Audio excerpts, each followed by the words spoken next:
Now, I'm going to just be straight with you about all this. I mean, in the face of all of this and much more that's happened in the last 2 weeks, there's not always been the type of clear, consistent, and united response from leading Democrats that I believe, and you probably believe, the moment requires. Yes, there have been some powerful voices out there in the confirmation hearings especially, but overall, it's taken far too long, in my view, for elected officials to respond boldly. And when they do respond, those responses aren't often specific enough or bold enough. And it just hasn't been super clear all the time to me or to probably all of you what they are actually doing to push back on this hostile takeover. And that's a problem. But the good news is we have started to see some signs of life.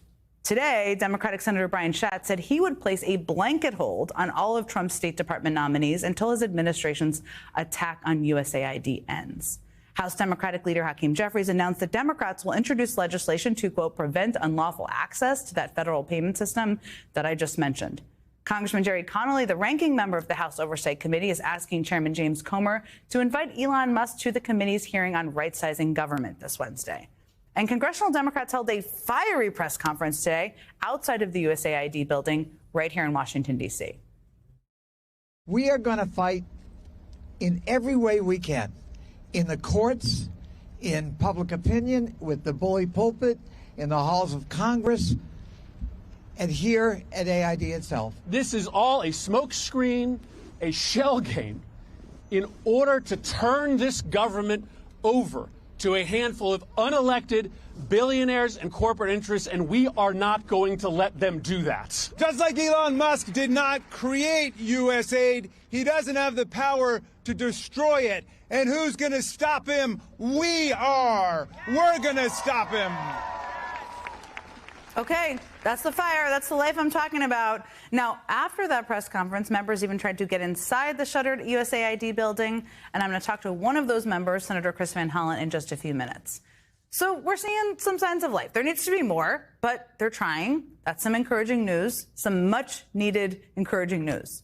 And we're seeing this not just among elected officials or politicians, but among unelected people, people who have spent their careers serving the public and have now found themselves caught in the crosshairs of this hostile takeover, trying to stand up for what's right. At USAID, yes, Elon Musk pushed the director of security and his deputy out, but not before they tried to stop Musk people from gaining access to restricted spaces at the agency. At the Treasury Department, a career civil servant was pushed out because he refused to give Musk's team access to that federal payment system that they eventually bullied their way into. And at the FBI, acting FBI Director Brian Driscoll refused a Justice Department order that he assist in the firing of agents involved in January 6 cases, reportedly pushing back so forcefully that some FBI officials feared that he would be dismissed. One FBI agent summarized what happened like this. Bottom line, DOJ came over and wanted to fire a bunch of J6 agents. Driscoll is an absolute stud, held his ground, and told White House proxy DOJ to F off. It's pretty bold. And look, when you're fighting against the president of the United States and his billionaire sidekick with vengeance, you are fighting an uphill battle. Let's be real. But they're still fighting. They're still standing up for what's right, even if it means putting their own jobs at jeopardy. And that is important. Because at the end of the day, what these past weeks have made clear is that this takeover is going to proceed unchecked unless there are efforts to check it. In other words, there's no cavalry coming. You are the cavalry, elected officials, governors, civil servants, all of you sitting at home. You are the cavalry to stop this. And we will be here, right here, to talk about what's happening. Where bolder action and voices are needed, we will call that out. We will keep our eyes open, we won't look away, and we will continue to shine a light on the people standing up for what is right. Joining me now is one of those people, Jake Strubing. He had been an assistant U.S. attorney for the District of Columbia since 2023, before he was fired on Friday because of his work on January 6 cases. And this is his first time speaking out since his firing. It's great to see you. Thank you for being here with me. Thank you for having me, Jen. I wanted to just start by asking you, it has probably been a crazy last couple of days. What have the last few days been like for you? Well, they've been a whirlwind. As you mentioned, I have been with the U.S. Attorney's Office in D.C. since September 2023. I had been working on January 6 cases. I've prosecuted a number of defendants for their role at the riot at the United States Capitol on that day. when the pardon came down on January 20th, a number of us, including myself, were reassigned to a division within the office to prosecute local violent crimes. And so the news on Friday came as quite a bit of a surprise, although we were also kind of expecting it. We've been walking on eggshells for the last several weeks. I think it's such an important point what you were reassigned to do. So when you were fired on Friday, you were working to prosecute crimes in our nation's capital. Tell me more about your work and what you were doing. Sure. So I had been prosecuting January 6 cases for the last 2 years, last year and a half to be exact. I'd been reassigned to prosecute local crimes, crimes here in the District of Columbia. And I think those firings, approximately 12 prosecutors, including myself, who were fired. We were ready to, even despite all of the chaos going on in the federal government right now, we were ready to keep our heads down and do that work, prosecute local crimes. And what has happened, I think, over the last few days and what happened on Friday with the firings is that it damages public safety and, quite frankly, makes the D.C. community less safe. This is the firing on Friday, which I've called a massive purge of the FBI, also of a range of prosecutors like yourself, a number of them, as you just noted. As you look, you've been working for the system for a couple of years. As you look at what this is doing to the Department of Justice and our law enforcement across the country, cities like Washington, D.C., what concerns you the most? Well, I have a number of concerns.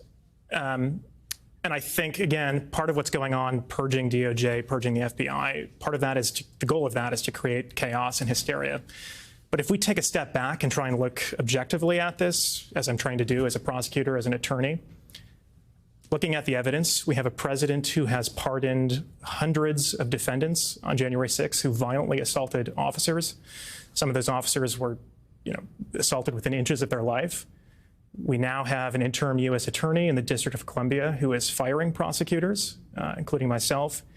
And now we know that hundreds, if not thousands, of FBI agents are on the chopping block. I've worked with a number of those FBI agents, and they're not just January 6 agents. They work on terrorism cases, they work on violent crimes, they work on cyber crimes, they work even on child exploitation matters. So we're talking about that, all of that. It's quite frankly a threat to national security, what we're seeing right now. When you say chaos, tell me more about what you think could happen here, because it could be there's a list that's being asked for. It could be some reports suggest 3/4 of FBI agents. What is the concern you have? What could that chaos prompt? It's a very good question. I know a lot of the FBI agents that I've worked with are quite frankly stressed at the moment that they may be fired. They're not going to be able to work cases, meritorious cases that are, being investigated right now. And as I mentioned, that's going to make us less safe. That's going to make American citizens less safe.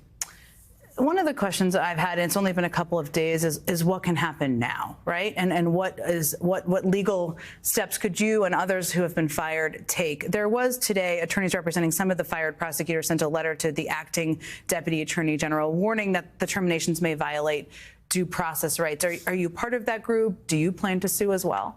So I don't want to comment on any potential litigation or pending litigation that may come about from all this. I will say just personally, and I don't speak on behalf of any of my colleagues or former colleagues, just myself, but I am looking at all the options that are on the table. Including possibly suing yourself, but you're not going to comment on it further, I understand.